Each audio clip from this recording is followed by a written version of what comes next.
Assalamualaikum warahmatullahi wabarakatuh. Hai semuanya, perkenalkan nama saya Nur Natalia, kelas 1A Prodi PGSD semester 1. Sini saya akan membahas tentang bilangan bulat. Adapun pembahasan dari materinya, yang pertama pengertian bilangan bulat, yang kedua penjumlahan dan sifat-sifatnya, yang ketiga pengurangan bilangan bulat, yang keempat perkalian bilangan bulat, yang kelima pembagian bilangan bulat, yang terakhir kesimpulannya. Saja kita bahas ke materi pertama, yaitu pengertian bilangan bulat. Bilangan bulat adalah himpunan bilangan yang terdiri dari bilangan positif, negatif, dan nol. Dalam notasi matematika, bilangan bulat sering dilambangkan dengan huruf Z. Contohnya adalah -3, -2, -1, 0, 1, 2, 3. Bilangan bulat mencakup semua bilangan yang tidak memiliki komponen pecahan atau desimal. Bilangan ini dapat digolongkan menjadi 3 kategori utama. Yang pertama, bilangan bulat positif 1, 2, 3. Yang kedua, bilangan bulat negatif -1, -2, -3. Yang terakhir, 0 sebagai titik netral yang membiasakan bilangan positif dan negatif. Saja kita akan memasuki materi yang kedua, yaitu penjumlahan dan sifat-sifatnya. Contoh penjumlahan. Penjumlahan bilangan bulat memiliki sifat-sifat berikut. Yang pertama, tertutup. Penjumlahan dua bilangan bulat akan menghasilkan bilangan bulat. Yang kedua, asosiatif. Dalam kurung A tambah B tambah C sama dengan A tambah dalam kurung B tambah C. Yang ketiga, komunitatif. A tambah B sama dengan B tambah A. Yang keempat, identitas. A tambah 0 sama dengan A. Yang terakhir, inverse. A tambah dalam kurung min A sama dengan 0. Misalkan kita ingin menjumlahkan 5 ditambah dalam kurung min 3 akan menghasilkan 2.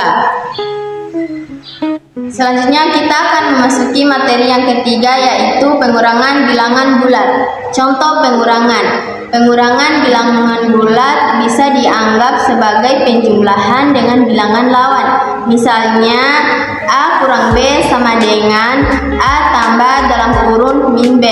Sifat penting dalam pengurangan adalah tertutup. Hasil pengurangan dua bilangan bulat tetap bilangan bulat. Misalkan kita ingin mengurangi 7 dikurang 4. 7 dikurang 4 adalah hasilnya 3. Berikutnya kita akan memasuki materi yang keempat, yaitu perkalian bilangan bulat. Contoh perkalian. Perkalian bilangan bulat juga memiliki beberapa sifat penting. Yang pertama, tertutup. Perkalian dua bilangan bulat akan menghasilkan bilangan bulat. Yang kedua, asosiatif. Dalam kurung A dikali B dikali C sama dengan A dikali dalam kurung B dikali C. Yang ketiga, komutatif. A dikali B sama dengan B dikali A. Yang keempat, identitas. A dikali 1 sama dengan A. Yang terakhir, distribusi.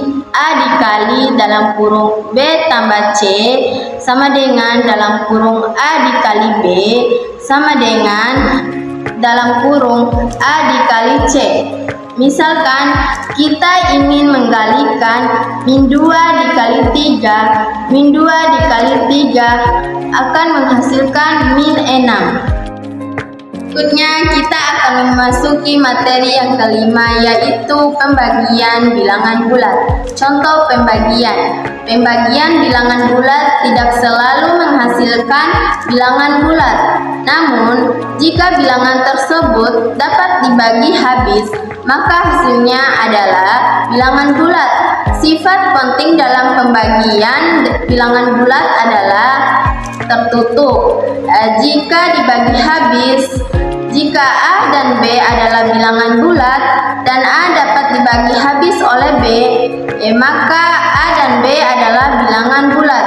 Misalkan kita ingin membagi 8 dibagi 2, 8 dibagi 2 akan menghasilkan 4. Adapun kesimpulannya, bilangan bulat adalah bagian penting dalam matematika, digunakan dalam berbagai operasi aritmetika seperti pembagian, memahami sifat-sifat bilangan bulat, membantu kita dalam memecahkan berbagai masalah matematika secara efektif. Dengan memahami konsep ini, kita dapat lebih mudah dalam melakukan operasi matematika sehari-hari dan memahami lebih lanjut konsep-konsep matematika lainnya. Baik, itu saja pembahasan materi dari saya. Jika ada kesalahan dari pembahasan materi yang saya sampaikan tadi, mohon dimaafkan.